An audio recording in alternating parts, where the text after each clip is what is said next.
Isambulo 22. Sengikhohliwe ningixolele ingane zakwethu.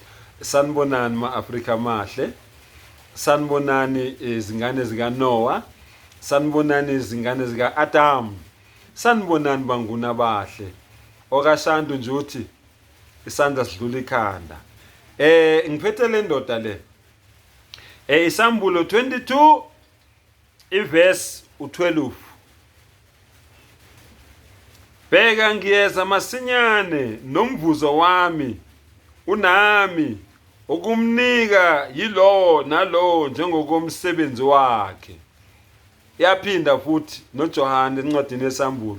Umuntu nomuntu uyokohlulela ngokwemsebenzi yakhe. Akekho oyothwala izono zomunye. Nina ke enafelwa ezeni izono kwazi nina ukuthi wanifela kuphi kanjani wafela ezingaki esevukile wavuka nazo yini noma zasala la ayencwatshwe khona njengoba nithi wayencwatshiwe nje. 22 loyo u12 verse 13. Ngingu Alpha no Omega okuqala nokuphela isiqalo nesigcino. Babusisiwe abahlanza izingubo zabo ukuba bathole ilungelo labo emthini wokuphila bangene emzini ngamasango. 15. Ngaphandle kukhona izinja nabathakathi nezifebe nababulali nabakhonza izithombe nabo bonke abathanda nabenza amanga. Mina Jesu ngithumile ingelosi yami ukufakaza kini lezi zinto emabandleni ngiyimpande nenzalo kaDavide inkanyezi yokusa ecwebezelayo. Nemuza uthini? Uthi uyimpande nenzalo kaDavide.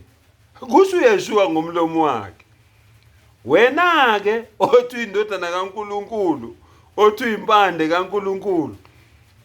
Phakathi kwakho noJesu kholo namanga. Ubani lamanga? uJesu yena uthi impande nenzalo kaDavide, wena uthi indodana kaNkuluNkulu. Phakathi kwenu nobabili ukhono namanga. Uweke wazi impendulo yokuthi ubani onamanga? uJesu noma uwe?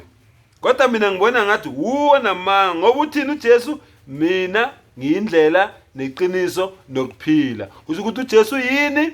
Uyindlela neqiniso, akanawo amanga. Umuntu onamanga uwe wena othi uJesu indodana kaNkuluNkulu.